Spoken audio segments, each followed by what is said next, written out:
Hey everyone, it's Beshar. Today we're talking about something super important to me. Bringing quality healthcare to everyone, no matter where they live.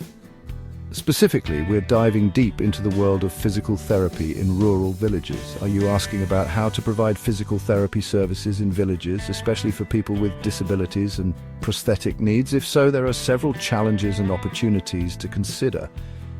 Access to proper healthcare shouldn't be a luxury, but a fundamental right. So let's roll up our sleeves and explore the challenges and, most importantly, solutions to make quality physical therapy accessible to everyone.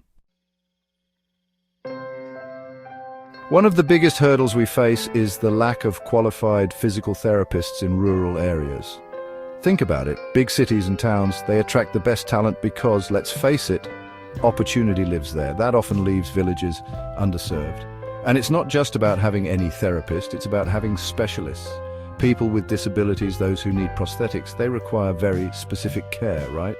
We need passionate individuals who are trained in the latest techniques and understand the unique needs of these communities. Without these dedicated professionals, people are left with limited options. They might have to travel long distances for treatment, which is not only inconvenient but can be a huge financial burden. And sadly, some people just go without the care they desperately need. This shortage of specialized therapists really highlights the healthcare disparities that exist. We need to find ways to bridge this gap and ensure everyone has access to the care they deserve. Let's talk equipment. Imagine a physical therapist without the tools of their trade. It's like a carpenter without a hammer. It's tough to make a difference without the right resources. In many rural areas, even basic rehab equipment can be hard to come by. We're talking parallel bars, weights, resistance bands, things that are essential for recovery and rehabilitation. And when it comes to more specialized equipment for folks with disabilities, it's often non-existent. This lack of equipment directly impacts the quality of care that can be provided. Therapists are forced to improvise, and while that's great in a pinch, it's not a sustainable solution. Without the proper equipment, patients might not see the same progress. Their recovery could be slower, and it can be super frustrating for both the patient and the therapist. Chapter 3. Can you afford to heal? Let's talk about the elephant in the room: money. Healthcare, especially specialized care like physical therapy, can be expensive. And in rural villages, where poverty is often more prevalent, affording consistent treatment can feel impossible. Many people in these communities struggle to meet their basic needs. Asking them to choose between putting food on the table or attending a physical therapy session is a choice no one should have to make. And then there's the issue of transportation. Remember, we talked about how specialists might be few and far between. This often means patients have to factor in travel costs, which can quickly add up.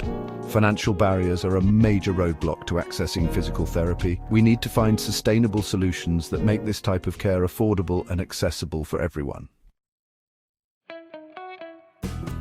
Chapter 4. Knowledge is power, spreading awareness. You know the saying, out of sight, out of mind? Well, sometimes that applies to healthcare too. In rural areas where physical therapy services might be limited or completely absent, there's often a lack of awareness about its importance. People might not understand how much physical therapy can improve their quality of life. They might view it as a luxury or something that's only for serious injuries, not realizing it can help with chronic pain, mobility issues, and preventing future problems. This is where education and community outreach come into play. We need to spread the word about the benefits of physical therapy and make sure people know what resources are available, even if they're limited. By raising awareness, we can empower individuals to take control of their health and advocate for better access to care. Outro: building a healthier future together. So what can we do?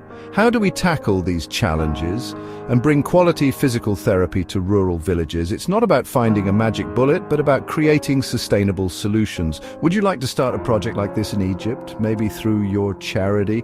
You could make a significant impact by addressing these challenges and implementing possible solutions like mobile clinics, training local healthcare workers, tele-rehabilitation, low-cost rehab equipment, and community centers.